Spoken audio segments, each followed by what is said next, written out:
পদত্যাগ করছেন না মমতা বন্দ্যোপাধ্যায়। প্রতিবাদ হিসেবে পদত্যাগ করছেন না মমতা। কমিশনের বিরুদ্ধে জোর করে হারানোর অভিযোগ, রাজভবনে গিয়ে পদত্যাগ করতে হয়। কেন, কিসের জন্য? আমরা তো হারিয়ে নিয়ে যাবো। হারলে আমি যদি শপথ দিতে যেতাম তাহলে আমি রেজিগনেশনটা করতাম। এখন তো কোয়েশ্চেন ডাজন্ট অ্যারাইজ। জোর করে দখল করে যদি কেউ মনে করে যে আমি কি রেজিগনেশন দিতে হবে, no, not that. Now also I want to say that we didn't lose the election. It is their forceful attempt to defeat us.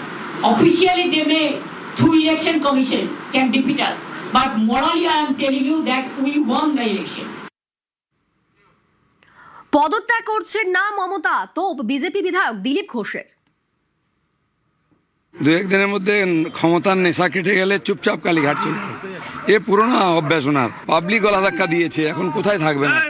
রিটায়ারমেন্টের বয়স হয়ে গেছে, পাবলিক বলছে সন্ন্যাসে যান, ম্যান্ডেট এসে গেছে। উনি কোর্টের বিরুদ্ধে যাবেন, নির্বাচন কমিশনের বিরুদ্ধে যাবেন, সংসদের বিরুদ্ধে যাবেন, এখন পাবলিকের বিরুদ্ধে যাবেন। জীবনে উনি কাউকে বিশ্বাস করেননি, পাবলিককে বিশ্বাস করেননি, এখানকার ভোটারকে, তাই ফলস ভোট দিতেন।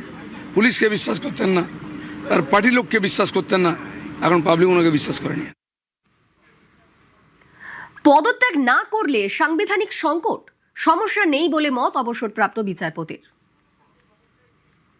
রাজ্যপালের প্লেজারে যেহেতু এই অফিসগুলো হোল্ড করেন মন্ত্রীরা, কাজেই সেক্ষেত্রে যদি ফর্মালি পদত্যাগপত্র না আসে, সেখানে কিন্তু রাজ্যপাল এই পুরো ঘটনাটা মাথায় রেখে রাজ্যপাল এই মন্ত্রিসভাটাকে ভেঙে দিয়ে নতুন মন্ত্রিসভার শপথ গ্রহণের ব্যবস্থা করতে পারেন এবং কেয়ারটেকার গভর্নমেন্ট হিসাবে প্রাক্তন মুখ্যমন্ত্রীকে পুনর্নিয়োগ করতে পারেন এই 2-3 দিনের জন্য, অথবা ক্ষমতাটা নিজের হাতে নিয়ে এই 2-3 দিন প্রশাসন চালাতে পারেন। এটাই নিয়ম। এখানে কোনো সংকট আসবে বলে আমার মনে হয় না।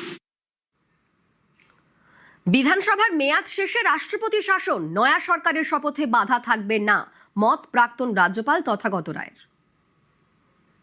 একজন নির্বাচনে হেরে বলছেন আমি রিজাইন করব না, মানে এর তো বাচ্চা মেয়েরা করে যে খেলতে বসে তারপরে হেরে গেলে বলে খেলবো না। খুব সোজা পথ আছে, 8 তারিখে তো বিধানসভার মেয়াদ শেষ হয়ে যাবে। মেয়াদ শেষ হয়ে যাওয়ার পরে তো উনি মুখ্যমন্ত্রী থাকতেই পারবেন না, তখন আপনা আপনি প্রেসিডেন্ট রুল হয়ে যাবে।